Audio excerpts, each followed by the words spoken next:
Assalamualaikum warahmatullahi wabarakatuh.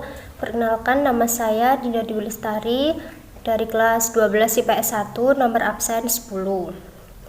Oh ya, di antara sobat sekalian pastinya udah kenal dengan permainan ular tangga, bukan? Itu loh yang mainnya pakai dadu. Permainan ini merupakan permainan yang hits pada zaman dahulu, yang mungkin sudah agak jarang dijumpai pada zaman sekarang.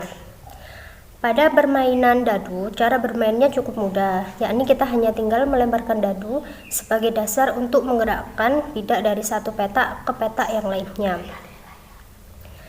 Perlu diingat bahwa dadu mempunyai 6 sisi, sehingga peluang untuk munculnya angka 3 yaitu sebanyak 36 atau setengah. Tanpa disadari, ternyata pada permainan dadu menerapkan konsep matematika yang disebut dengan peluang. Nah, materi peluang inilah yang akan kita pelajari pada pembahasan kali ini. A. Pengertian peluang. Peluang dapat diartikan sebagai besarnya kemungkinan atau probabilitas berlangsungnya suatu kejadian. Penerapan konsep peluang tidak hanya diterapkan pada hal yang simpel seperti pada permainan dadu saja. Namun, konsep peluang juga diterapkan pada hal-hal yang bersifat kompleks seperti ramalan cuaca, asuransi, investasi, dan lainnya.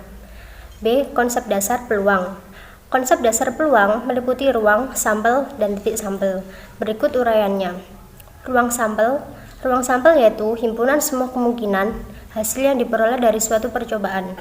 Ruang sampel dinyatakan dengan huruf S. Sebagai contoh ruang sampel pada dadu yaitu angka 1, 2, 3, 4, 5, dan 6.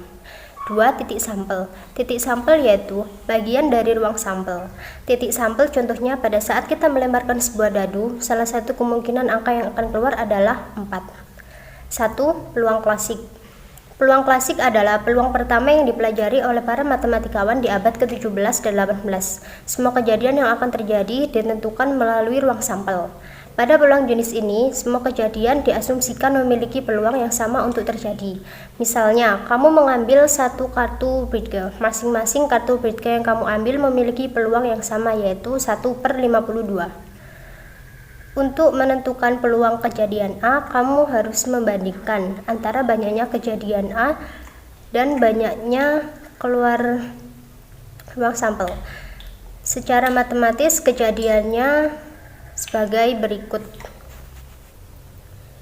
Secara matematis, kejadian A ditulis sebagai berikut. PA sama dengan NA per NS.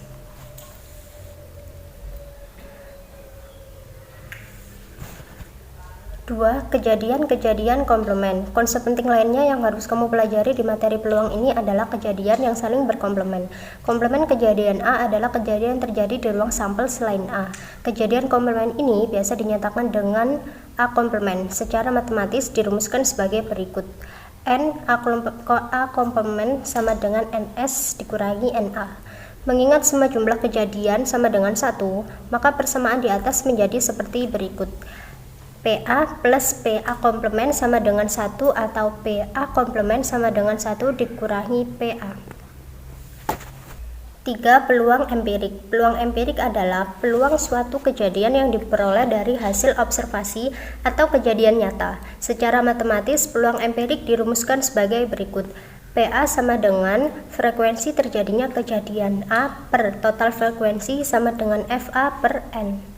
C. Aturan penjumlahan peluang. Aturan penjumlahan peluang merupakan metode yang digunakan ketika dua kejadian atau lebih berlangsung secara beriringan.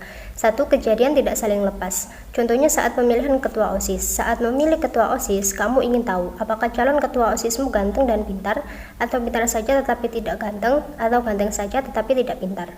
Kejadian ini disebut kejadian tidak saling lepas. Aturan penulisan kejadian tidak saling lepas adalah sebagai berikut. P A gabungan B sama dengan PA sama dengan PB dikurangi PA irisan B.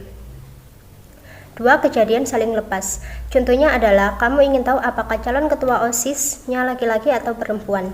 Artinya, tidak mungkin seseorang bersamaan antara laki-laki atau perempuan.